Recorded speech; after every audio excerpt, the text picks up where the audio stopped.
How's that? That is great. All right, so let's get going on this panel today. So I'd like to welcome everybody, including our viewers on YouTube Live. So what we're going to take a look at today is female characters are more sexualized, girly, and fridged than males. But what about Namor? What about Venom? And what about Robin? So if you're interested in downloading any of the slides that we have here today, you can click on that QR code. And we also have that available in bit.ly at IUSB MSU 2020. So we'll have this information up at the end. But what we're going to be taking a look at today are gender biases in comics. Specifically, we're going to take a look at differences between how male and female characters are portrayed, specifically as it pertains to violence, as it pertains to the power sets that they possess, and as it pertains to the costumes that they wear. So one common criticism about comics is that female costumes are often much more exposed than male costumes. So for example, we got She-Hulk here, highly exposed on the cover of her comic. We have She-Hulk here, once again, highly exposed. We have She-Hulk here for a third time, highly exposed. And this is a common criticism about the depiction of female characters. But the question that we're going to take a look at and what we're going to try to address comes down to two challenges that we're trying to address here. Challenge number one is that these biases that we see, these biases that have been common criticisms, they're actually real biases. Female superheroes are actually, their costumes are actually exposing more skin than male costumes. That's possibility number one for why this criticism exists. Possibility number two, however, is that there's no bias in the comics. It's just a bias in society. It's just a bias in how we perceive exposure between males and females. It's a bias in what are the social norms. So it could be that the reason that we notice this more on female characters is because we just react differently to it. And that's sort of supported by counterexamples like Namor. So Namor's never been criticized for just wearing his little Atlantean Speedo there. So we're going to take a look at whether or not the differences in costuming is a real gender bias. Is it a bias in comics? Or is it just a product of our reaction to that and differences in how society perceives male and female exposure? So that's going to be covered by Shannon in her female character, more sexualized than males, but what about Namor? And then we're also going to take a look at power sets and gender biases in those. So for example, here we have Domino, and one common criticism about female superheroes is that they tend to have what could be classified as girly powers. So one of those is agility. So Domino has agility, Elektra has agility, Mockingbird has agility, Black Cat has agility. So here she is bounding around New York showing off her agility. And then there's other kind of typically are thought of as female powers, one being empathy. So Jean Grey has empathy, Emma Frost, the White Queen, has empathy, Rogue has empathy as one of her powers. And again, these seem to be typically associated with female characters. But then the question once again becomes, is it really only female characters that have these or predominantly have these powers? Is there a real gender bias in comics? Or is it, again, that we only notice this because of our preconceived notions, because of the society that we live in? Because we do have a lot of female characters who have agility. We do have a lot of female characters that have empathy. But we also have male characters with agility. So Dracula has agility. Baron Blood has agility. Venom has agility. And all three of these actually also have empathy as well. So is it, again, the question that we're going to be addressing here, is it that there actually is a bias in comics the way the characters are portrayed? Or is it just that we might notice those characteristics in female characters more than we do in male characters? It's a bias in society. So that's going to be covered by Hannah Quinn in female characters have more girly powers than males, but what about Venom? And then the last possible bias we're going to address is the idea of violence.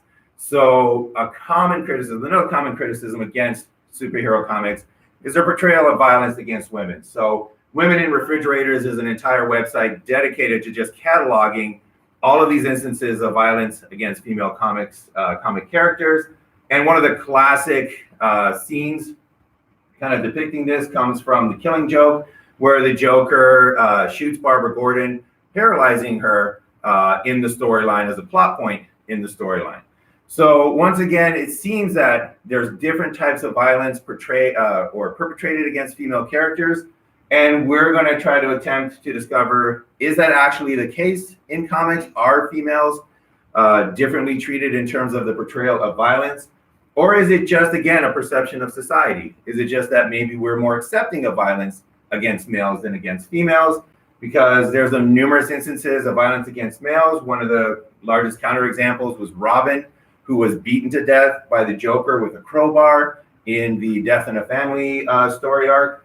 So once again, we're going to take a look at gender biases in violence and try to determine, is it a real bias that actually exists in the comics, or is it just a bias in perception that exists in our society? So that'll be addressed with Landry Jones, and her female characters are more fringe than males. But what about Robin? So those are the goals that we're going to try to address in today's talk. And before we get into our first presentation, I just want to kind of give an overview of the procedures that we use. So all of these studies are based around a corpus analysis of the artifacts, a corpus analysis of comics and of stories. So we took a sample of comics. We limited ourselves to superhero comics specifically. So we're taking a look at mostly Marvel comics. And the reason for that is because of a theory, a corpus analysis relevance theory. And this is the idea that we want to see where art and society can agree on what is being portrayed. And if you limit yourself to popular comics, you know that what is being portrayed in these stories, the way that people are being portrayed in these stories, it has a stamp of approval. It's literally like hundreds of thousands of subjects saying, yes, we're okay with this. Yes, we will accept this. And that you can only get when you limit yourself to really popular comics. So that's why we're limiting ourselves to the superhero genre. That's why we're limiting ourselves to the most popular aspects of that. So that's what we're going to be doing in terms of our general approach. And then finally, we will be using statistics. So just in case that's not part of your background, all you need to know about statistics for this presentation is that we're going to be putting numbers to what is occurring out there in comics. We're going to find numerical differences. And whatever differences that we find, statistics is a tool that you can use to tell if that difference is real or if the difference is not real. And what we mean by a not real difference is that, sure, there's a difference in the numbers, but it's just due to chance. It's just due to random variation. It doesn't reflect anything real underlying that difference. On the other hand, if statistics says that the difference is real, that's an indication that it's actually due to causes, actually due to a real cause that is underlying these numbers, that is actually producing these numbers, a real thing that's causing those. So that's all you need to know about statistics. And what we're going to do is we're going to have all three presentations go, and then we'll have an open panel session for a little bit of Q&A. But that's on the schedule for today. So we'll start off with gender 201, Jay? This is, yeah, it is. Perfect. Come on in. Yeah. Great, thank you, sir. Just in time. We're just about to hand it off. So what we're going to so what we're going to start off with is a look at costumes, gender biases, possibly in costumes. And for that, I'm going to hand it over to Shannon Chaput, and female characters are more sexualized than males. But what about Namor? So that's forward and that's back. Yep. Okay. Hi, so I'm Shannon, and we're going to be looking about if female characters are actually more sexualized than males.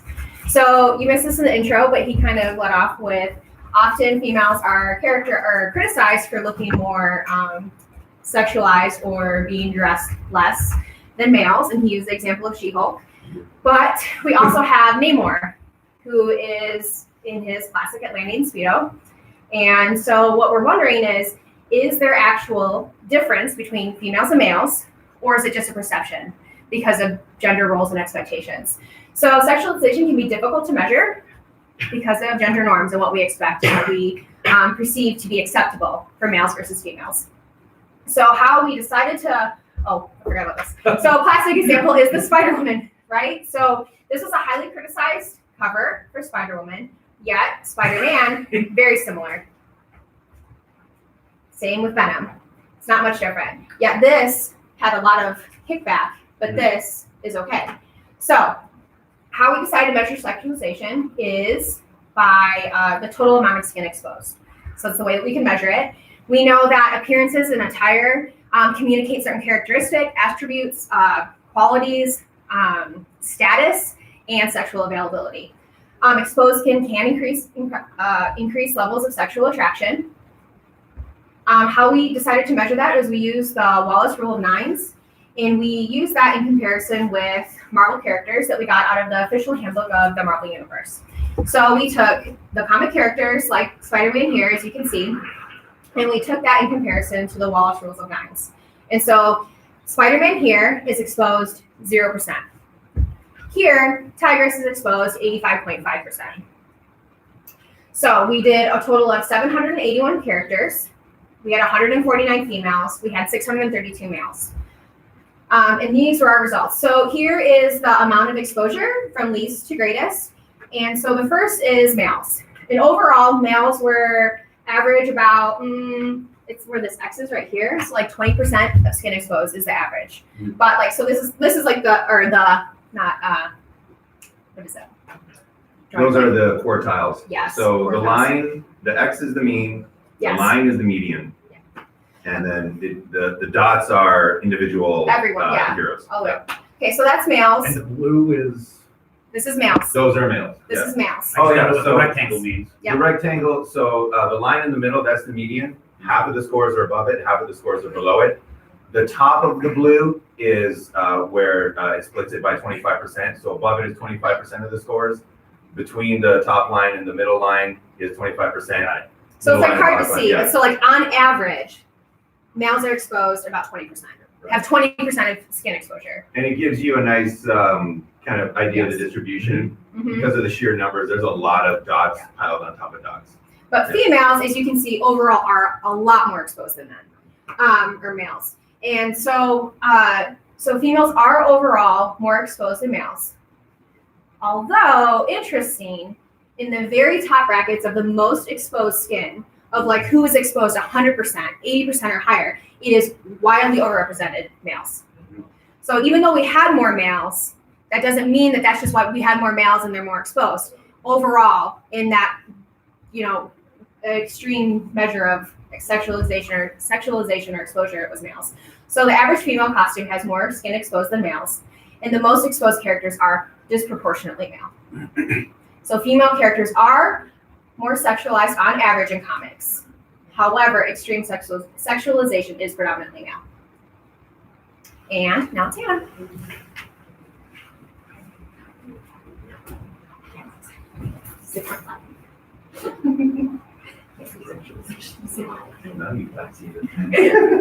Hi, I'm Hannah Quinn. I'm going to be talking about the differences in power sets between male and female characters. So as we saw with Shannon's presentation, females tend to be more exposed than males in the costumes that they wear, and there is some evidence of gender bias within the costumes. But there's also gender bias within the types of powers that are given to male versus female characters. So interestingly, the powers that are given to males and females reflect the way society viewed gender at the time of the character's creation. So a lot of the characters that we know today were created in the 40s, 50s, and 60s and reflect the kind of gender biases that were present in society at the time. So around that time, females had a more subservient role to males in society. So that's reflected in the types of powers they were given. So one study referred to this phenomenon as strong women, or not strong women, not being strong men and thoughtful women. So male characters seem to have more strength-based powers that are used for attacking, whereas females tend to have more thought-induced powers that are used for defense. So in a sense, the females would stand back in a team and use maybe a force field to defend against an attack, whereas the males are out front using their attacks, shooting laser beams, and etc. So this kind of mirrors the dynamic and the dichotomy within marriage in that, so for comic teams, the females would take this defense role, where the males would take an offense role. So within marriage, mostly in the past, the female would stay home and her powers were within the home, whereas the male would be out working, and that was where his powers lie. So here's an example of the strong men, thoughtful women, and where you see the Scarlet Witch using a force field defending against an attack from Vision. So in addition to there being different categorizations of types of powers that are predominantly male versus females, there are more specific powers that are seen as more girly or seen as more perhaps feminine or given to females more often. One example is agility, as we can see in Black Widow as she's swinging through the city.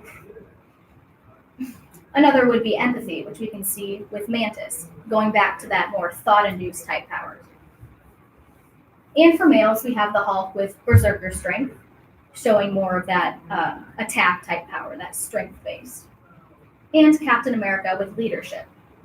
Because one perhaps stereotype within society is that males are more adept to be leaders and are maybe given leadership roles more often, and that's reflected perhaps in comics, as we can see with Captain America.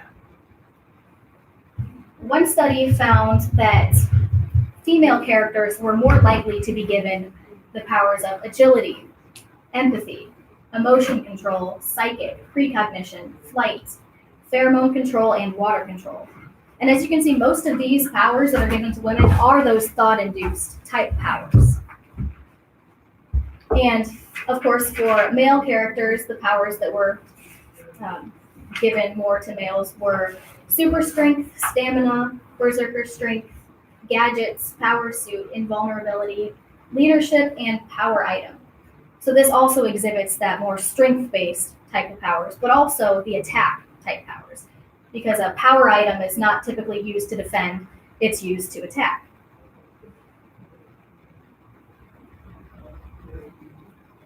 So what did we do?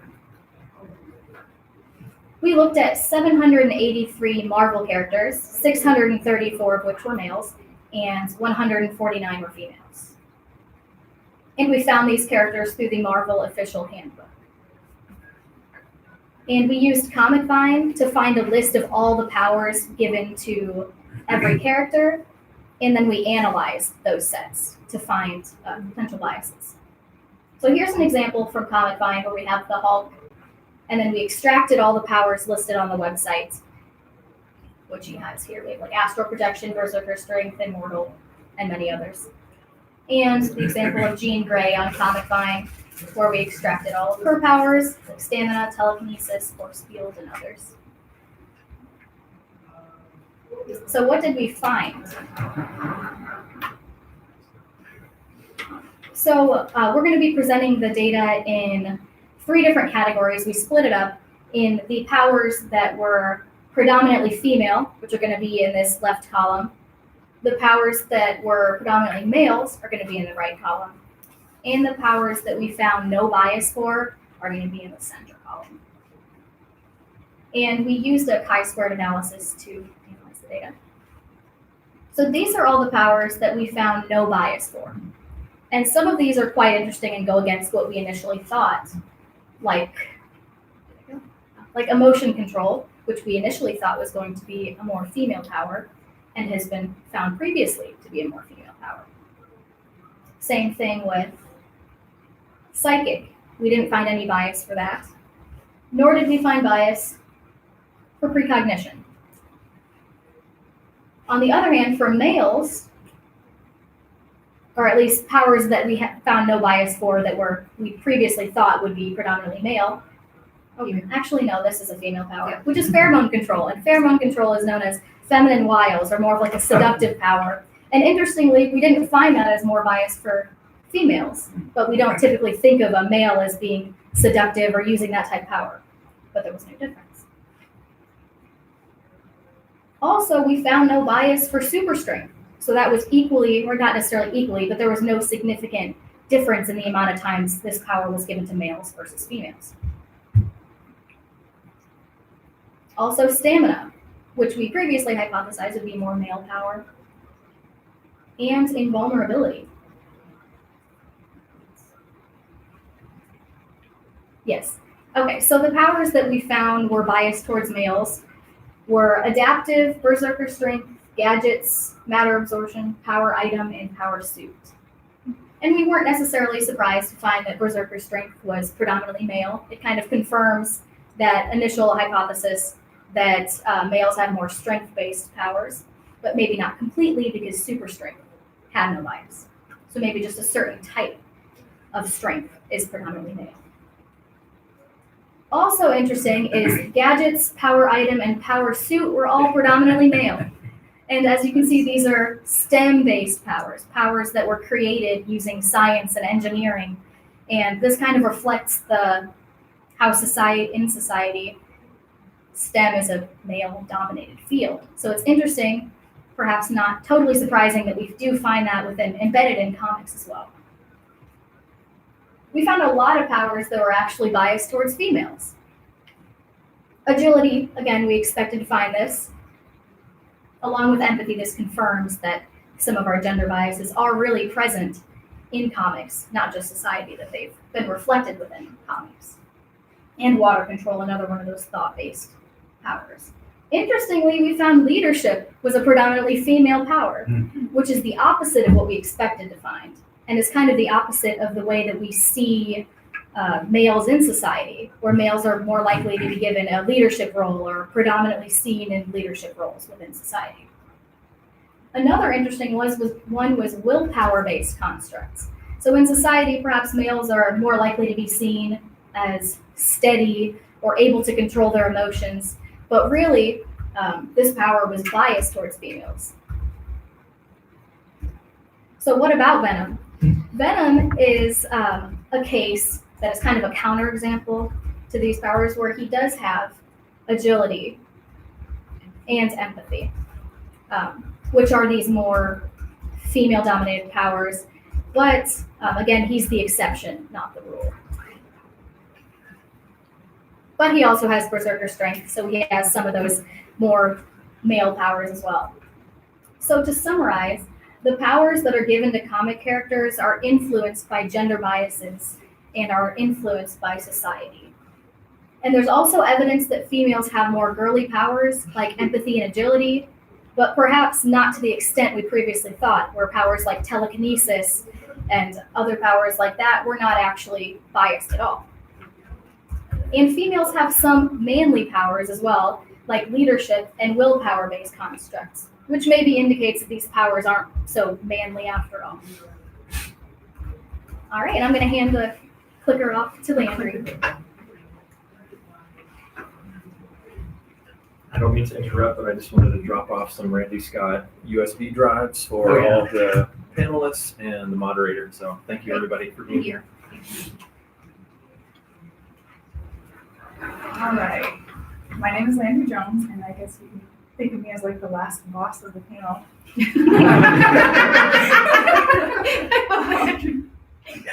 And I will be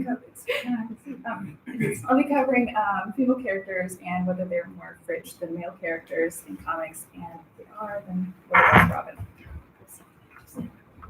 All right, and then I just want to restate what Dr. Vucevic said about what fridging is, and that's just like when it's disproportionately believed that female characters are fridged more, so I'm just going to speak as if like female. Female characters who have been depowered, raped, maimed, injured, anything like that to kind of enhance the plot or enhance the normally like male counterparts' story. And an example of this is, like Dr. Vucevic said, Barbara Gordon, when the Joker shot her, she kind of ended the Batgirl story as we knew it and became Oracle after she was paralyzed. And this enhanced the story in Batman's favor because she became a supporting character for him mainly. Just don't want to get lost in these later. Okay. And the next is Robin. We talked about it earlier. He was also killed by the Joker. So he was beat to death with a crowbar. And this is obviously violent, but we don't really consider it being fridge. Like, he's not normally thought of in that way, but it's no less violent than being shot in parallels.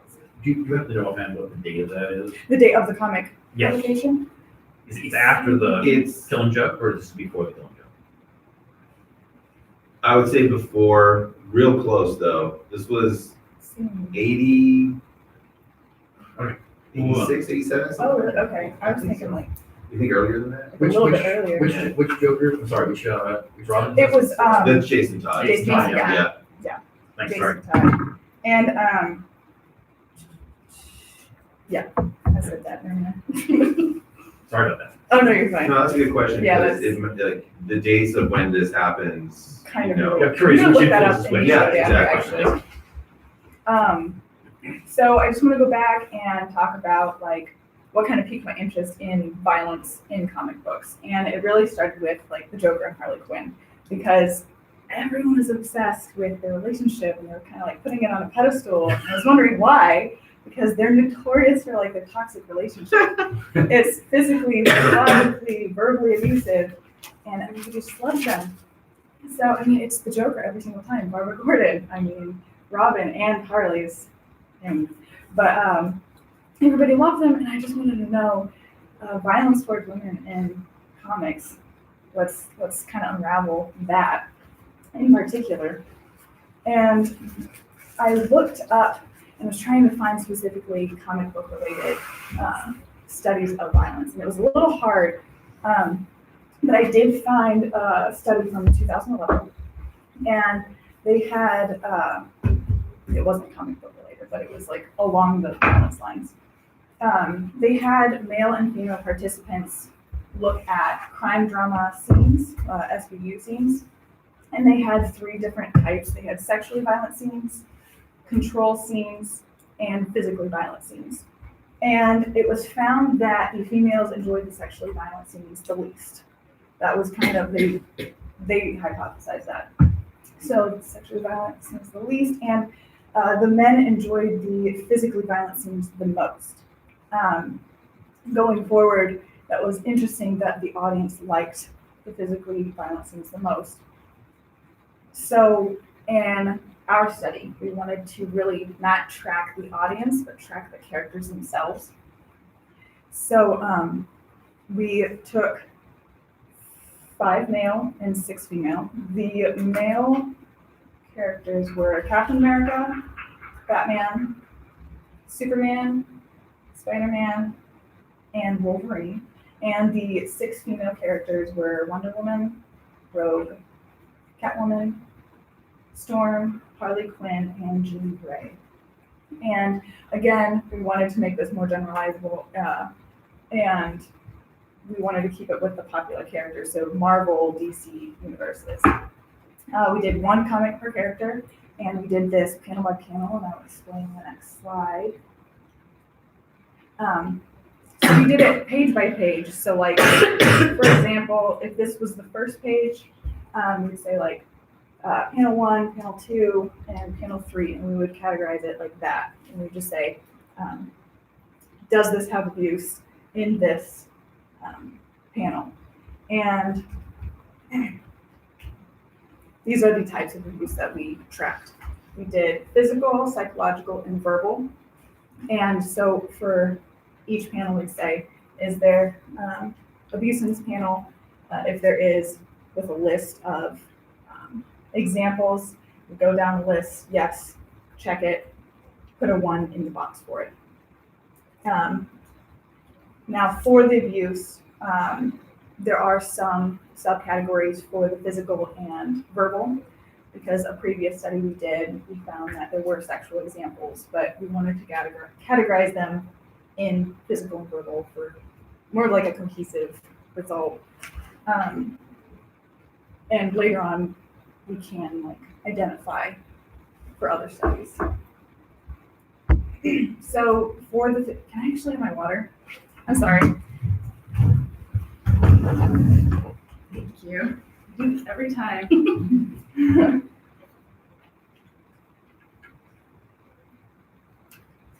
Okay, better. So for the physical abuse, it's the hitting, the kicking, the choking, the physical matching with bodies kind of thing. And for the physical sexual, that includes like sexual assault, unwanted pictures. Like in one She-Hulk comic, they were taking pictures of her up on a rooftop without her consent when she was like sunbathing naked. And that is sexual assault. I'm sorry, unwanted photos of one's bodies, so that's physical sexual abuse. And for the psychological, there were a lot of examples of like belittling in public and kind of just demeaning in a way like, oh, you're not worth this. I thought you were better than this. You're not living up to this, that. Ignoring, shaming, yelling at in public was also a huge one for like intimate relationships, like the Joker and Harley Quinn. That was huge in their story. Deceiving and lying. And for the verbal, it was like calling specific names. That's what we would categorize as verbal. And then the verbal sexual, calling names in a lewd manner. All right, and then for the results, this is my favorite part. For the verbal, we found that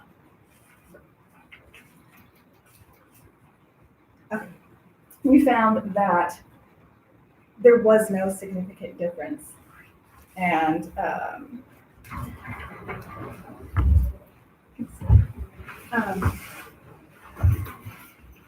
we ran a chi-square test to kind of check to see if there was any trend, anything like that. And with 26 incidences of verbal abuse in the male comics and 24 instances of abuse in the female comics, there was no significant difference at all. That was a little interesting, but not as interesting as this. One thing I'm not quite following is with the blue and the green. Yes. Blue is males. Males as perpetrators of violence against females. No, to them. Like them. they're being They're being abused. Okay, abused. so Yep. in blue, it's when a woman. No, it's Anyone. just anyone. So the blue one was all the male characters.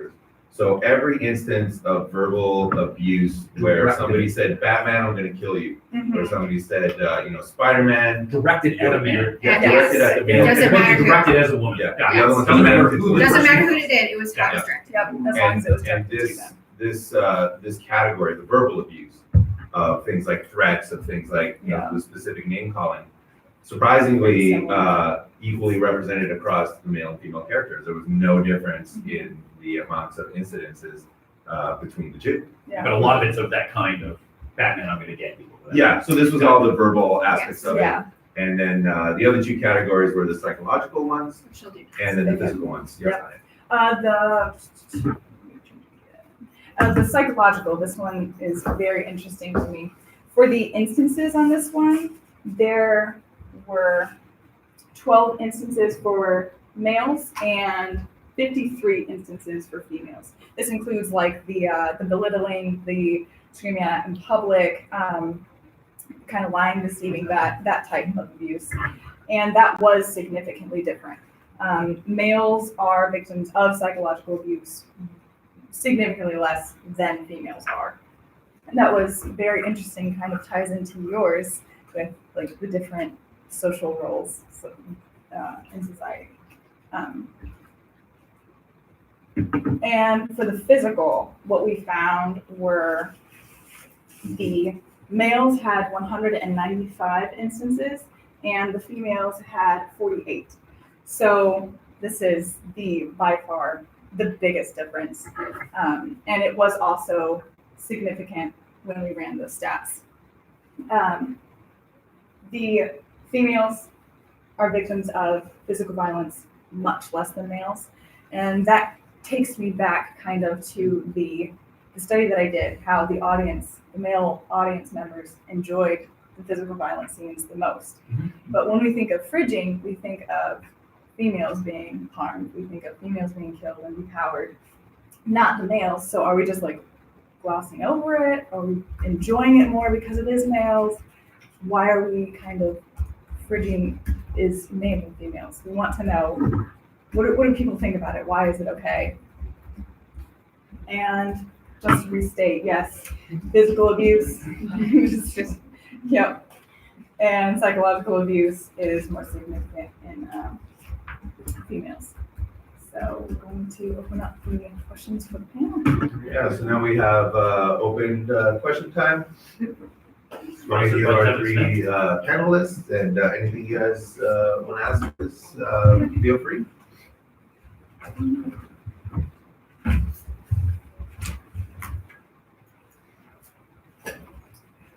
So I prepared, because I'm the panel host, so I prepared some questions for you guys. Okay. Some questions.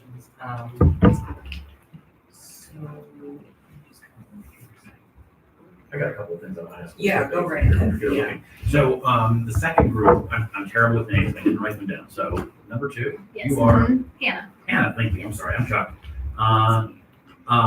So powers and gender, really found that fascinating. Was that only heroes that you were looking at, or villains as well? It was just characters. I think that also included it was villains as well. It was heroes and villains, yeah. Heroes and villains both, okay. What I was curious about is the It is. extent to which, there's a long, think of Peter Lorre, right? There's a long tradition of men who have female characteristics and who, because they are messing with gender boundaries, are villains in a traditional culture. So I was sort of curious in terms of the number of cases where a male has a psychic ability or a pheromone power. If that's a villain, then that complicates things. If you mind. That's a fascinating question. We've talked about that, like kind of going forward on like what does even powers or even like costumes communicate versus metaphorically versus literally, because it's so much about communication.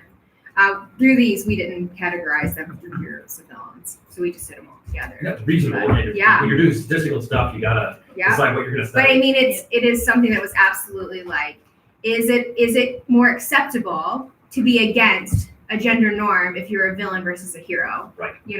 Like, so is leadership more predominantly female if you have more female villains, or Right. do you know what I mean? Or Well, if you think all about the kinds of female, for example, the white queen, what's her name? Emma Frost. Emma Frost, right? She was a villain. She was a villainous leader woman, and only more recently has she become a heroic X-Men character, which was, I guess, a victory for gender norms or something like that. But you'll notice that, the way that as the society changes its ideas about whether it's okay for women to be in charge, suddenly Right. she gets rehabilitated. If I can just real quick, on that note, it was really interesting that you mentioned that, maybe if the males were more kind of have those stereotypically female roles, that they'd be portrayed as a villain. Because I remember in the Scarlet Witch No More Mutants storyline, they did a what if version of that story, where what if she said no more powers? And what they found out when they actually took a look at the heroes and the villains, they found out that the heroes were predominantly natural powers. They predominantly had powers within themselves. Whereas a lot of the villains had the STEM powers. They were the ones with the power suits. They were the ones with the power gadgets and the power items. So all of a sudden there was nobody to defend, the world. And it's interesting that that kind of idea of men in STEM really lines up with society. And yet it was all the villains who were the science-based heroes. So it would be really super interesting thing to look at. Yeah, definitely. Now that we've got the database kind of started, I think it's next to go down and just H and V the whole thing. Yeah. I really appreciated your papers. I'm sorry I missed them. I have a question about, I guess it ties with the two latter papers, mothers, characters who are mothers. And whether there are any characters that are mothers that you should look at. The question about the violence, I wonder if mothers were off limits in any way. And then the question about power, I wonder if mothers or women who give, I would say women who have given birth, female characters who have given birth, are seen or perceived as having special power, mommy power, whatever. Do you have you seen anything like that? Or I personally haven't seen anything along those lines. I think it's definitely something that should be looked at and something that could be interesting to see if there is a difference there, if there is some sort of separate category for that, especially with violence, to see if there's maybe no violence towards women who are considered mothers, or like what that would look like. I didn't study any that are considered mothers, but the one that I'm thinking of, is it the Invisible Woman? She's a mother. isn't Oh she? yeah. She has two kids? I think she has 2 now. 2 now? I know she had. It was a big deal when she had the She had, first one. she had Yeah. yeah, and then she had the miscarriage Yes. Oh, Yes. afterwards. Yeah. I want to know, because that goes into the powers. She's normally like force field also, right? Does she do that, or Yeah. she's strictly? No, that's actually a really interesting question. That's a great example too, Yeah. because she used to just be invisible. Yeah. That used to be her powers. Right. And it would be really interesting to see. So basically, when she started off, she was just invisible. She was an invisible girl. And then, you know what? It was after the miscarriage. It was. Okay. So after the miscarriage, she kind of went a little bananas, and that unlocked her full potential. And all of a sudden, she turned into basically the Green Lantern, where now she has force fields and constructs. So that's really, really interesting that it was that kind of linked to motherhood plot point that sort of gave her all of a sudden those protective powers, you know, that Almost she like berserker strength. yeah, The yeah, inverse of but the- I mean, you know what I mean? Like, it's, you know, she all of a sudden she got the but it's kind of like constructs. how society sees women too. You know what I mean? Like how you see mother lion all the time, like defending the cubs. And it would, yeah, It's I mean, really the interesting. idea of mothers in comics. Yeah. The only other 2 that just come to mind, Jessica Jones. I know that she had a child, but that's a little bit more recent, and I had more time to read comics back when. Now I'm just analyzing them. But Starfire actually had to stop using her powers because they made her infertile. She has microwave-based powers, and she was told that every single time she uses it, the chances of her having a child go down. So she retired. Interesting. Yeah. And a couple of kids, and then went back to Yeah. Yeah, I know. And then go back to the Yeah.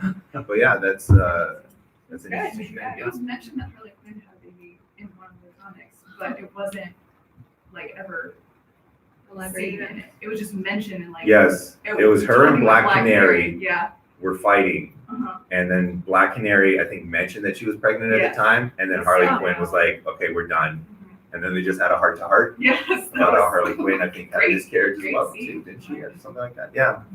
But that's a really interesting kind of thing to look at. Yeah, absolutely. If I could ask a question kind of going off of this discussion about powers, I was sort of wondering if you, and this is kind of specific, if you did an analysis of like when these powers were written to see if the biases have changed over time. Like, because like from the example with Invisible Girl that we were just talking about, we see that sometimes like these superheroes or villains or whatever they are get new powers as their story progresses. And so I'm wondering if like you've considered that as an aspect of your research. So I personally didn't look at that. I did think about it, especially when I was looking at how most of the characters were created in like the 40s, 50s, and 60s around that time, and how the powers are very split. But then the example of Venom, who was actually debuted in like 1984, and he has more of those female-based powers like empathy and agility, and that maybe that has something to do with it, that as the gender norms in society change, then the powers that are given to newer characters change. I don't know if that's true for characters that have already been created, that maybe they are then given a power later, or that it's more likely to happen. But it is something that I think we should look into. And that led me to another question too that I kind of would like to ask all of you is like how you chose your case studies. So like it sounds like you spoke to it a little bit to say that like you chose Venom, like obviously because they're breaking these stereotypes that you guys are talking about, but like there's probably many examples of characters who break these stereotypes. So I'm wondering about like why you chose the characters that you chose. Maybe like it's because Venom is like a newer character and thus like has more kind of female attribute powers or whatever. I'm just kind of curious about that. I think the biggest thing was that we wanted to use popular comics, and the Marvel handbook gave us access to, it was like 600 or over 600 characters.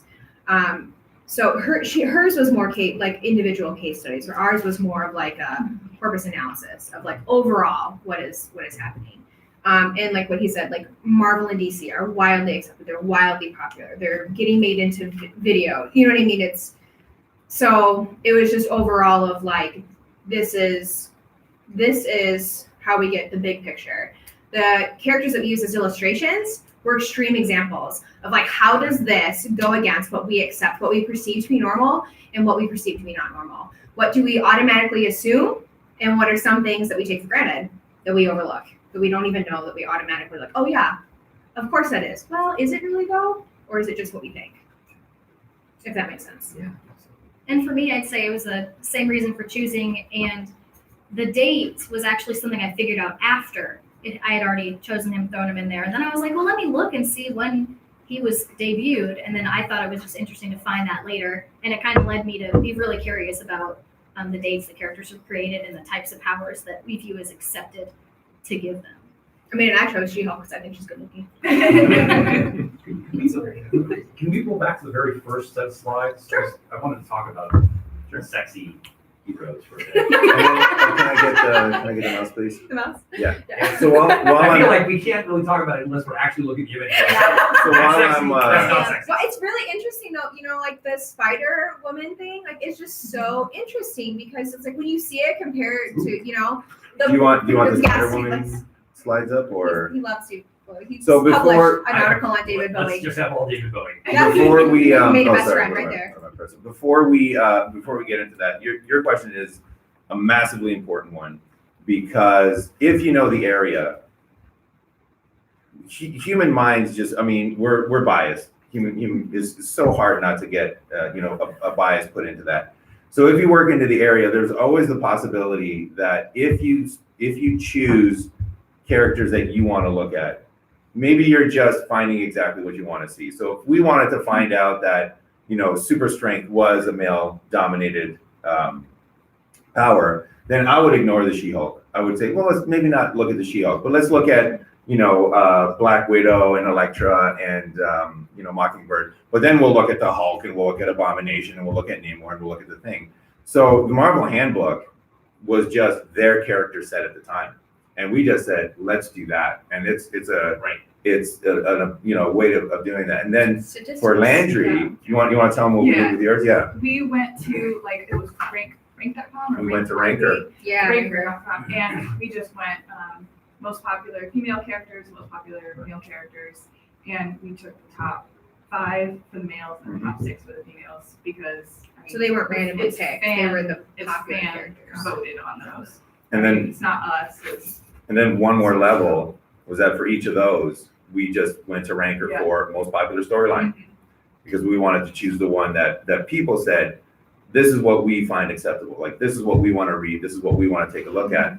And that's where those numbers came from, because otherwise, again, you could probably pick one of the Harley Quinn comics Oh, yeah. where she's on one of these vacation romps with Poison Ivy, and you wouldn't find any physical abuse or psychological abuse whatsoever, because that's not the storyline. But if you pick the ones where people are like, these are the iconic stories and these are the important ones that we're going to look at, yeah, then you get a real picture of what they're going to say. So we brought this up. Yeah, you're very kind to me. So these images, what's interesting about this is I guess you're getting from me a kind of literary visual analysis person, a little bit of pushback on the limitations of the statistical approach you're taking. I really love the rigor of the statistical approach. And at the same time, these images right here, what makes them problematic isn't the amount of skin that's showing. It's the positioning. It's the positioning, and it's the way the Absolutely. positioning is referencing known poses by women Absolutely. in the fashion industry. Yes. And in that last one, the character is in a weird relationship with the reader, where this is it, because you demanded it. The character's been pushed out on stage with no clothes on, with a spotlight on her, and we're out here in the audience of the nudie bar or something like that, right, ready to throw our dollars at this thing, and she doesn't want to be on stage. Now, And that's granted, not- I will say, we use these as examples, but how we Right. did our analysis was the pictures that we showed. where they were front and back. Exactly. Costumes. Exactly. Yes. And so you hear what I'm saying. I mean, I'm like, No, I'm not but I saying- mean, that's the Spider Woman thing. That's the controversy. right. She was fully clothed, but that cover. Well, that was really interesting. Can we scroll to that guy? Oh, this guy's good. The Spider The Woman. Spider Woman. Spider Man. Oh, yeah, yep. Yeah, I was getting there. That one. Yeah. So this is really striking because boy, you guys are absolutely right. It's the same pose that Spider-Man and I mean, and even Venom there, and do. they even like cover up her butt there. Do you know what I mean? Right, Like you exactly. see Spider Man's butt crack. Exactly. And yet, when we look at him, what we You know, I mean, think you so- do.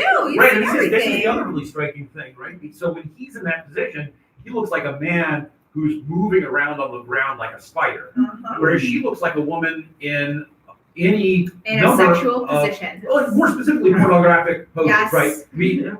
Most of us here have probably seen women in that pornographic pose. Yep. It's a pose that exists in the world. The Absolutely. author was an erotic. The artist was an erotic artist. Yeah, he was They an erotic hired- artist. He is known for his erotic art. Right. They hired him and he gave them erotic art. Right. And you're absolutely right about that. Yeah.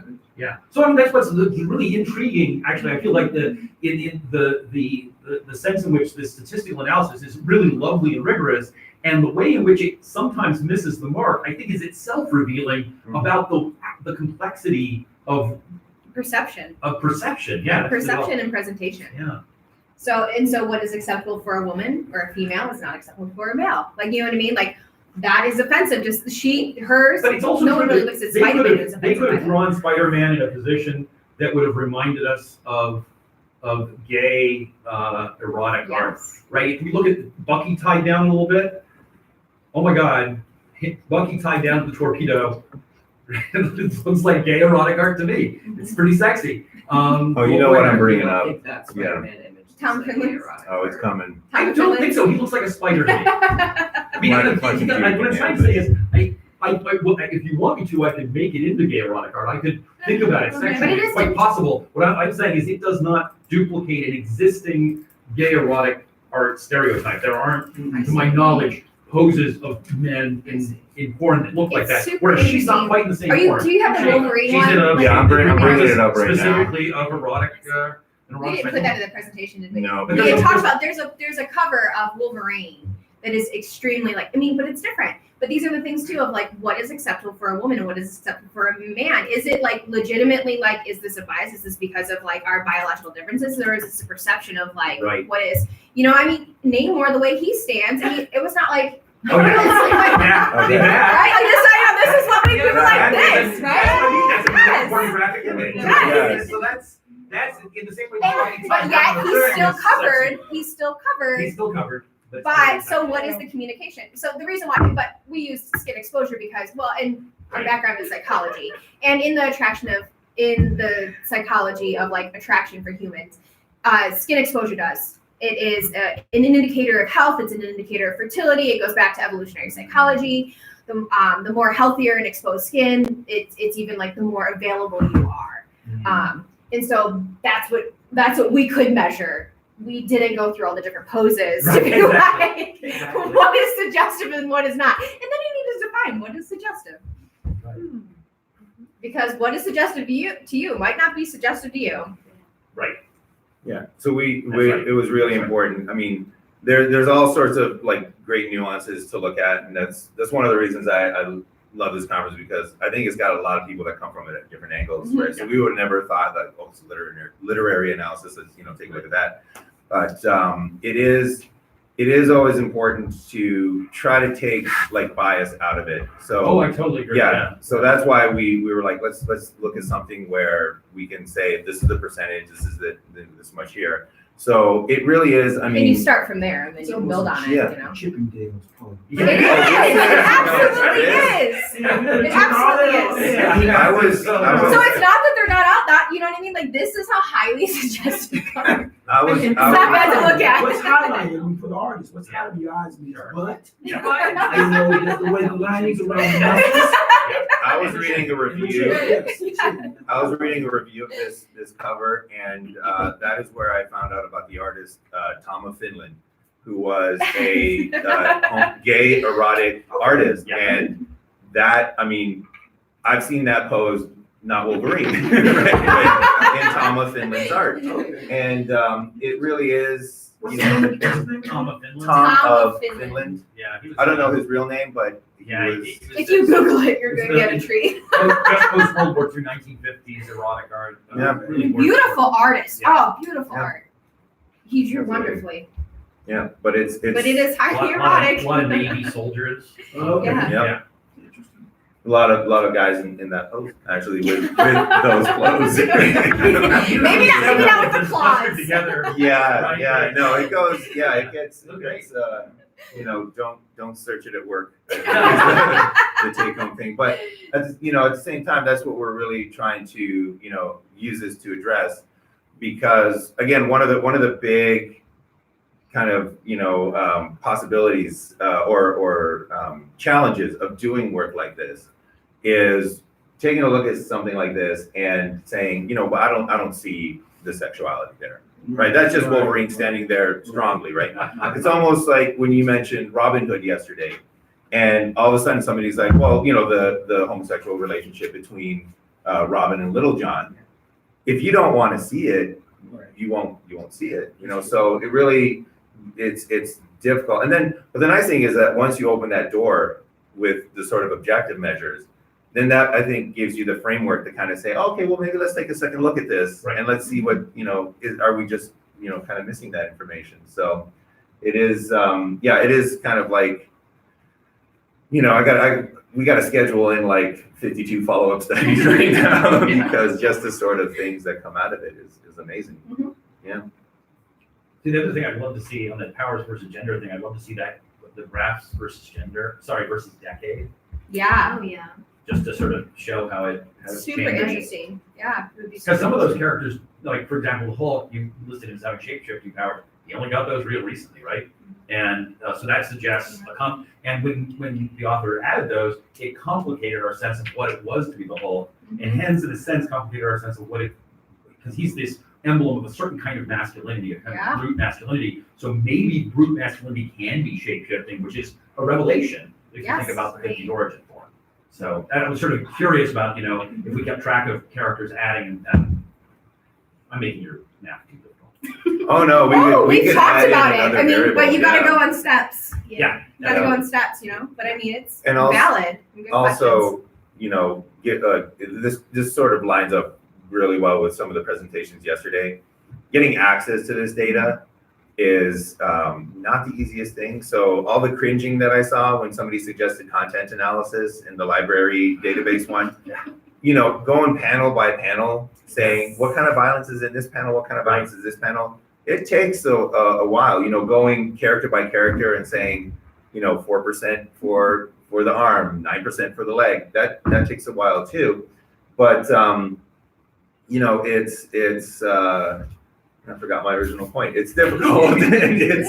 It there's a lot of work. takes time. It takes time, but it's that kind of analysis that you know I think needs to be done. Yeah. And these I had a better we've point. talked I'll get it back. Yeah.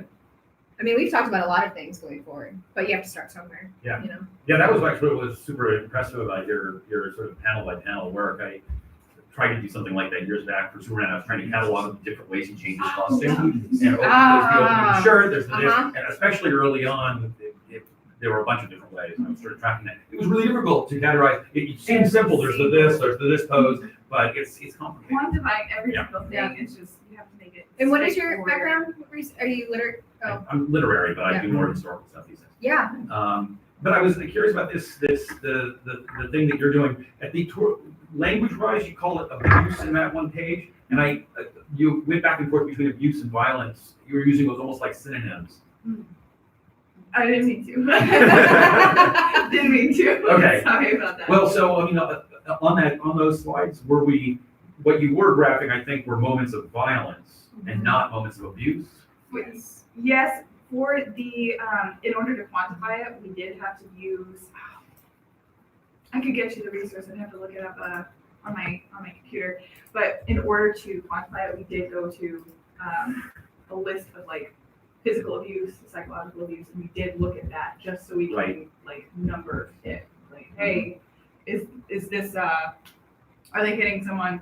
We have to have that on the list in order for it to count at all. So we just needed Right. to start with something. So Right. we used something that was already pre-made. Oh, yeah. We outsourced We for that. we outsourced what we were It's going to more categorize it reliable as. if it's already like established. Right. So Right. Well, the other thing that was confusing me is when I saw this page, I understood it was being abused, but later on I got the impression that, if Spider-Man and Venom are fighting each other and they punch each other, would that be categorized as physical abuse? Or is Yeah, we I think we played a little quick and loose with abuse. It's Yes. violence It's- in this case. Yeah, so in the statistics later it's on, all violence. that's violence Yeah. and not abuse? Yeah.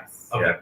And So when you were showing us how much more frequently men are victims of abuse, what we mean there is victims of violence. They're the, Yes. they're the Like ones who get abuse punched. is violence, Yeah. but Yeah, exactly, yes, but yeah. but that's And- the difference, yeah. Quantify, we kind of yeah, but actually, now that we have this part up here, we had to just to apply the statistics. You got to collapse sometimes if Absolutely. you don't have the numbers to run the data.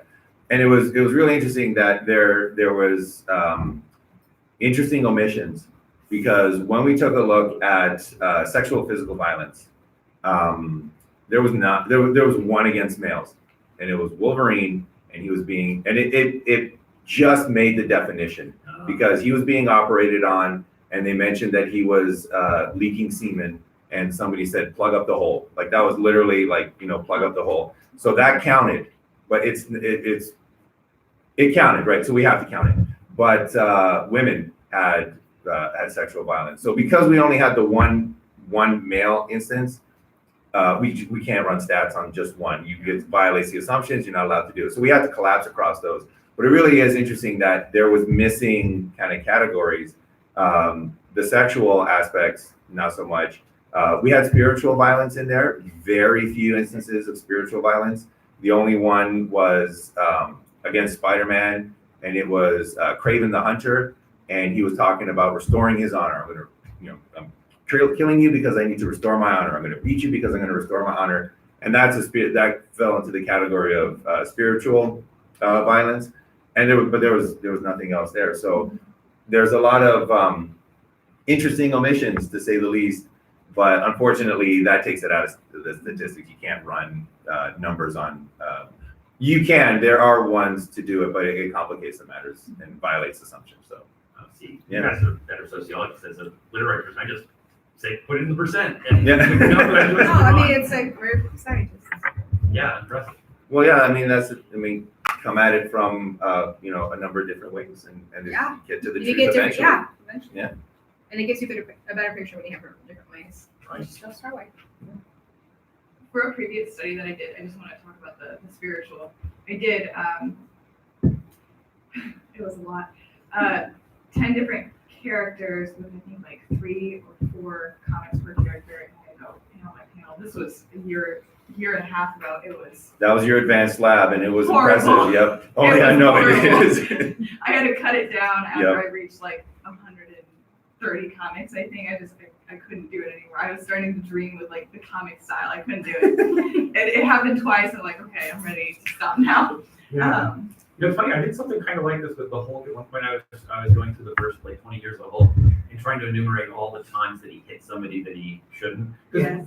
the Hulk clearly a domestic violence problem. A lot of it's directed at Rick Jones early on, and it's this backhanded slap, and it becomes a kind of it's a visual trope with which he throws someone aside and doesn't get them, fisticuffs are when he smashes something that deserves to be smashed, but the backhanded slap is about slapping something like a wasp or something out of the way. It's smaller than him. It's often someone he should Super love, interesting. someone he loves or should be loving. But it's really, I got into this thing. I mean, I can talk about it now in ways that make it make sense, but when you get down to the nitty-gritty, you're identifying image and you're trying to say, is this an instance or not? There's a lot of moments where, like, am I making a judgment call, or am I? And that's, I mean, part of this is too awesome. Like, so we worked together. So we had inter-rater reliability. So like I measure, he measure, and then you see how much you're measuring the same. So it's not just like a judgment. It's not just my judgment call. Like you have a team that works together that makes those judgment calls with stuff like that. Okay. But there's always judgment calls. I mean, it is, but it's like, yeah. When we were filling in the Excel sheets, we just put little asterisks. And, you know, Shannon would be like, what about mesh? What are we doing with mesh? What And is then we'd have a sheer? discussion like, about sheer, like sheer exposed mesh. or You know, not? is it Like if I exposed? can Is it- see fiber. And then, But you still have clothing over it? and then you get angry at characters because you're like, why are you dressed like that? Why are you asymmetrical? You're ruining What the art. is this? You know? So, in terms of your methodology, what I was tending to do is just take little clippings of the images, so I would have these little, you know, snippets of comics that I could then look at and rate.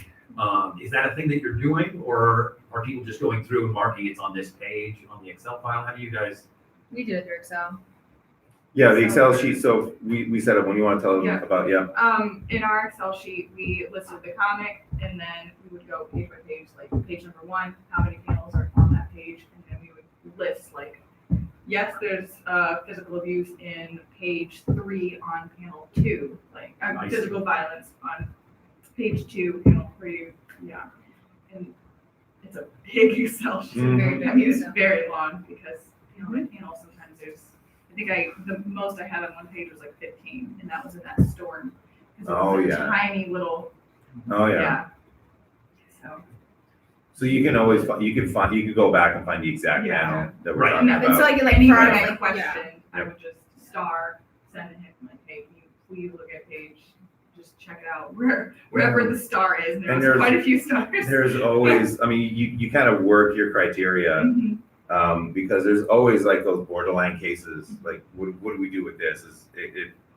And you have to make your decision and you go on, and then you know, people can disagree and say, well, I don't think that's not psychological, that would be more verbal, and that's fine. I mean, that's all part of the The first process. study, But that's as long what- as you have that list, right, then we know where we're going Like, this from. is what So, we thought, this yeah. is what we said it was, this is what we thought. Seems like you all gave a whole idea of close textual analysis, a whole nother meaning. It was- Listening to you. Yes. It was close. I had to pull her back.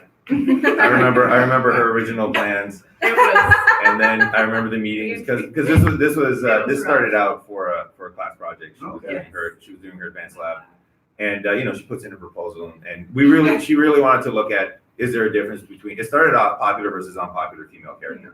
yeah. Because one of the things about Harley Quinn is she's so abused, Yes. and she's also probably the most popular new character of the last like 30 years. Like she's just this breakout By star. far the newest of them. So you were wondering, you know, is it because of that? Is it because she's just so abused that she's captured everybody's attention? And you know, you had the plan. It was like, oh, we're going to do this many comics, and then she would come in for a meeting and she'd be like, let's pull it back a little bit. I was like, yeah, let's pull it back a little bit. And then 10 a night. yeah, because she I would, work on no, like- it's a lot. It's but You can do, you want this mainly quantitative? For what? Is your work mainly quantitative? I try to, because people find that more reliable because it's numbers. I just recently started doing like qualitative work in my Latin. I just graduated, but my final class was more qualitative, so that was interesting. I'd like to work in it at some point, but people take quantitative much more. It's just better. It's better for It's a telling preference, people it's a preference. they love yeah, and it's an added element It's just to it. different, because I You mean, know, it's it's good on nice- both sides, yeah. It's nice to actually, for me, it's nice to offload it to the stats, right? So if you take, and that, you know, the verbal abuse was a classic example of that, because if you take a look at 26 versus Yeah. 24, you might say, well, that's more males than females. But the stats is saying that's just chance. You do one more comic, it's going to reverse. And it's nice to not have to think about, is this enough of a difference? Is it not? You just kind of offload it and say, here's a procedure. It's unbiased. It's, you know, it's what's the word? Objective, I guess. Yeah. And that's what happened with the first study with the popular female characters versus the non-popular. It was like they're having the same like amounts, but different types. And the amount wasn't significant, but the types were. It's just we had to recalculate. We had to refigure how to find those things because I had it all on paper, no Excel sheet, and it was Yeah, like, no, I it's had a to go learning back. It was process. just it was redefining the process. So I will probably do it again to make sure it's like solid. Yes, those were the results that we got, but not right now. I can't do that right now. We'll take a break. Yeah. In terms of your sort of findings, given you're really interested in finding of just how much more men suffer violence in comic books. Are you concluding then that the reason fridging works as a dramatic gesture is precisely because women culturally aren't supposed to suffer violence, to make them suffer an especially terrific violence has a special drama? I don't know if we can say conclusively. I mean, it's always a possibility, like that the audience, is playing that role. But we can't say like, yes, that is the exact, unless we do. We have to measure it. No, that's a very good that's a good point, because one of the things we didn't mention about fridging is that part of the reason why people started looking at that was because they felt that female characters were just being put in there for that reason. That's right. Like, we're introducing a character just so we can kill her off, just so that the male can go, no, and all of a sudden he's deep. Yeah, exactly. And so that's kind of where it started. So it would, the possibilities of taking a look at these female characters who have been killed, right? Because that would be the kind of ultimate amount. And then just see how long they lasted, right? Maybe just even an analysis of how many issues did you go before he died? How many issues did Jason Todd go before he was gone versus Green Lantern's girlfriend, which is the trope name. She was one of the stuff in the fridge. Well, regarding Robin, it strikes me that as long as he's Robin, before you graduate to something else like Nightwing, Robin is a boy. He's a child. And I wouldn't be surprised if you did a similar statistical analysis that boys' sidekicks, boys don't suffer violence the same way that the male hero does. The adult hero, Batman, if you think of Miller's Dark Knight, he's supposed to suffer, but that new Robin he's got in that comic, she just moves through things. She doesn't get, and so she's held sacrosanct. And so again, just like women aren't supposed to suffer violence, children shouldn't suffer violence. And when they do, it's a big deal. Yep, that is absolutely. That is, yeah. Absolutely. Part of maybe how you could look at that too is I was thinking as you were doing the presentation about doing an analysis of plot-driven violence, like what is the difference between characters who are killed just to further the character's story, plot line of another character, right? So if you just look at, and that would probably be a whole different project, but I was just thinking you could look at plot-driven violence and see you'd have to define what is plot-driven violence and how do fights move or not move the plot forward. Absolutely. But I think it could be really interesting to kind of do an analysis of this is how many this is the gender breakdown of plot-based violence or character developmental violence. My girlfriend gets killed, so I need to have a profound moment.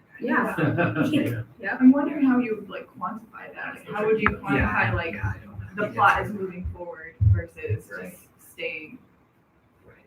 That would be probably the trickiest. That's the part that It'd be interesting. It's stuff you think about, talking to authors, what was your, it's one of those things too that you try it. You see these things, are they doing this because they know how to, because you're writing a story, you're communicating with people. Do you know that you're communicating what you're communicating, or is it just almost instinctual? Even when you draw posing and costumes, I know that you're trained on this, but do you know is that intentional? That you're naturally oh well, maybe if you're a leader you should be clothed because that communicates that you're more capable, because that's some of the citations that we use for the clothing and exposure is perceptions of women versus men and how much skin is exposed. You unbutton one button in a woman and they are I don't know if I trust her. And these are things that are replicated. And it depends on the different level of if you're a high level, as a woman, if you're an executive or you're a secretary, it's tolerated to show more skin as a secretary. It is not tolerated as an executive. Your judgments and perception of competence and abilities and trustworthiness go down.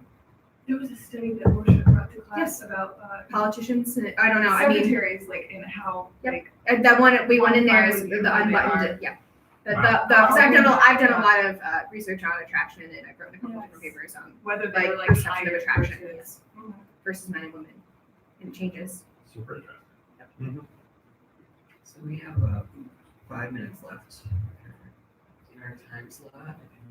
Cool. I just wasn't. I know. This was a very interesting Thank you. Yeah. Thank you for coming to MSU and being part of this one. I really appreciate it. But yeah, we have time if there's a couple more questions or anything. Could you go to the Harley Quinn slide really quick? Yeah, I sure. wanted to say that it was like the backhand that he hit her with. Yeah. That is a Oh, really, yeah, the backhand thing is so Yes. interesting. I was like, that is a, and I mean, you're talking about, that's so much like movements Oh, yeah. that I communicate will, different I'm things. glad to share my findings with you on both. It's, Super. No, Okay, so no, it was, No, it's no. beforehand. no, in Okay. fact, actually, the kick he's using there on the left Yeah. is the sort that might give a woman a miscarriage if she were pregnant, right? That's Mhm. Yeah. that's a really significant kind of kick. Yeah. When he's down like that. It's, I mean, there's a little bit of a Punch and Judy show going on here. We should remember, right? There's a cultural precedent for people dressed up as clowns to knock the heck out of each other, Yeah, and okay. and it's all in fun. Uh-huh. And what's weird about the Joker and Harley Quinn is the way in which it is simultaneously horrific and all in fun. Yeah. That's interesting. And I think, you know, But- I mean, the character's loved, even Yeah, precisely because she's so unbreakable. She just gets right back up. in that a lot of the work that we also do in this in my lab is on metaphor. What's like a metaphorical communication, and it's interesting that you brought up that Yeah. idea of the backhand, It is you know, super dismissive interesting. sort of slap, because if you take a look at this, that's forehand. Yes. But if you take a look at this, There that is you go. clearly action line That's- backhand, that's and right. there is no reason that the artist needed to portray that. That's just a It's not even balance. part of the move. Yeah. And Yeah. it's weird that they intentionally put those lines there, and it's almost as if the kick was violence, and then they just wanted to make sure that you understood the sort of relevance and communication and metaphor of what's going on here. So even though it's not hitting anything, let's just add in that backwards hand motion. Let's make sure that you understand that that's where the hand is going. And I'll have to try to kick something later to see if that's actually what you would do if you do that. Like, is that what you? Because that's how you It's that figure it out. And communication, you know? communication is this literal or Yeah. metaphorical. So this is this is me categorizing things. I can maybe I can make this Turn up. So is that That's it? moderator, is that time or? No, we have 4 minutes left. Oh, okay, cool. Not yet. Okay, all right. Keep going. Okay. So these are all the back-ended slaps from about 20 years worth of bulk. So brighter as possible. There we go. And page through things. Oh, we're just scrolling down. So there he is with Rick Jones knocking him around. Here he is knocking Rick Jones down again. And it just goes on and on Is like there a this. time range for these? That you Okay, so you can see the dates. So it's May 1962 at the beginning here, July 1962. It happens a lot with the first range of these. And then later on, we have Abomination doing it in 67, and then Rick Jones again in 67. The comic went into advance for a while. And then here we have him hitting Rick Jones, kind of a backhanded slap there. Here, General Ross is taking Betsy. He doesn't ever slap Betsy. It's really interesting and important somehow that he doesn't slap her, but he does slap Rick. But here he hits the door rather than hitting her as the general takes his daughter away. And here Banner is with this young black guy that he teams up with for a little while. And then I think it looks like the Rhino that actually slaps the boy, and then Hulk Banner turns into the Hulk because he's upset about it. And here we have him doing it to Captain Marvel. Anytime there was a backhand slap, I caught it. Yeah. And here we have him doing it to Ross, and that's Betsy right there. Here we have him doing it again to Rick, who's like, what the hell? You've slapped me too many times. He's still alive. That's right. And here we have him doing it to the Sasquatch. And then what's really interesting is actually, and here we have him doing it even to like trees. At some point he does it to a deer. And here we have him doing it to this girlfriend that he nearly gets married to, and she actually dies. And that's when Mantlo punishes him for that and sends him away to someplace. And then we have Mantlo telling the story of how Bruce Banner as a child got slapped around by his dad. And so it turns out that this whole domestic violence was part of a long-standing thing. And here he is, he's hurting a deer. That's John Byrne does that. So it just was this trope that I was sort of following through and trying to make sense of. Here we have another guy slaps his wife, and then Bruce Banner gets involved and says, quit hurting your wife. So Chuck, right off, what kind of sense did you make out of that? Because I'm sitting here thinking a couple of things Um, about this slap. Well, I mean, I mean, we're talking about 5 or 6 different authors over a bunch of decades. Mhm. So what I thought was early on, I had an understanding, kind of vague understanding of what Kirby was trying to do with it. It was a kind of, he was talking about domestic violence without quite talking about it. And Rick Jones, in a sense, was actually a stand-in for a wife, but he is also a stand-in for a child. He's neither. And then later on, we have these other authors who are talking about it. When you inherit the job of writing for the whole, part of what you're doing is you have to engage with this past. And what are your thoughts? I don't know, I'm just sitting there thinking is how, the type of disrespect slapping is. That's interesting. And how we view the face and slapping. I don't know why I'm putting slapping and spitting. Yeah, no, they're different. No, There's different forms of I was aggression thinking that this actually. Right. I mean, and this is even real life. So my husband's a police officer, and there's like different. I mean, it's different levels of assault. Right. There's different things, but I mean, like spitting is like Right. not physical. Like it's not actually like hitting anyone, but like you can go to jail. You spit on a police officer, you go to jail. It should be that'd be simple assault, I think. And it's nice that you can, I used to work at General Motors, and I got assaulted at work several times. And the last time I got assaulted shortly after I retired, but I prosecuted the guy for simple assault. And I'm happy, so. Yeah. Yes. Wow.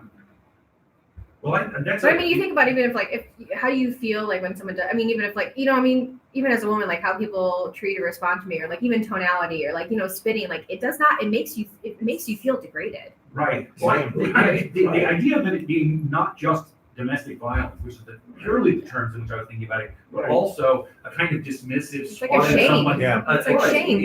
It's shame. There's something as shameful. That's right. And I hadn't thought of that at all. That's very It's moving. dehumanizing. Yeah. Right. Yeah. Like because There- physical violence doesn't necessarily feel dehumanizing, but Right. spitting feels dehumanizing. There was in the UFC. I don't know if it's Nate Diaz or if it's Nick Diaz, but it's one of the Diaz brothers. And in that Ultimate Fighting, championship, they slap their opponents to get into their heads, and it's completely ineffective, right? It's not. They never knock anybody out, but when they're kind of It in their messes- yeah. gameplay and they're beating them up every once in a while, they'll just Are we slap talking them. about theatrical wrestling? No, We're talking about actual, real real fighting. So this combative, is UFC. yes. This is like the kind of like mixed martial arts fighting. This is like the real deal. They're it's like a real sport. It's like boxing, but they're very part of their image is they're very disrespectful to their opponents. One time, one of them submitted a guy, and while he was being submitted, because his hands were free, he flipped the bird while he was submitting him. So they're very disrespectful to their opponents, and they're known for slapping their opponents. And they will do that during the fight, and it does nothing to the opponent. Like the opponent is literally like slapped, and then they're not physically hurt. But you're absolutely right. It's that It sort of messes like with your degradingness. It's that kind of like dismissiveness. It's sort of like I mean, that's like the backhand you is can't. fascinating. I'm so far above where you are. I don't even have to try to hurt you. I'll Yeah. just, I can just waste my time. Like that's like stereotypical, I hate to use the word, but the stereotypical Jap slap. You get slapped, Oh, yep. it comes back. Yep. I've never heard that phrase. No. No, and I mean, I With the military, I wonder with the even Japanese like military. power plays of like status and stuff like that's what I mean. It's a status and an equality Takes thing. his gloves off and. Yeah. Right. That's the feuding. That's the duel, yeah. duel. Yeah. Now, this is super helpful, guys. Not even as like painful or anything, but like Right. on TV, big brothers like they go like that on their little brothers' heads and stuff. It's just kind of degrading. I mean, it's you're younger than me, and I can like mess with you. Yep. So yeah, it's a whole, degrading Yep. dynamic going on there. So It's so it true. That's needs super. to be That's super explored, helpful. too. Yeah. Super Very- helpful. Yeah. Yeah. Thank you for the thoughts. Hey, this was lovely. You guys are Yeah, lovely. this is amazing. Thank you. Thanks so much. So thanks for coming to our panel, and Thank you guys. bye everyone. Great. Excuse me. Oh, that was so on. Uh,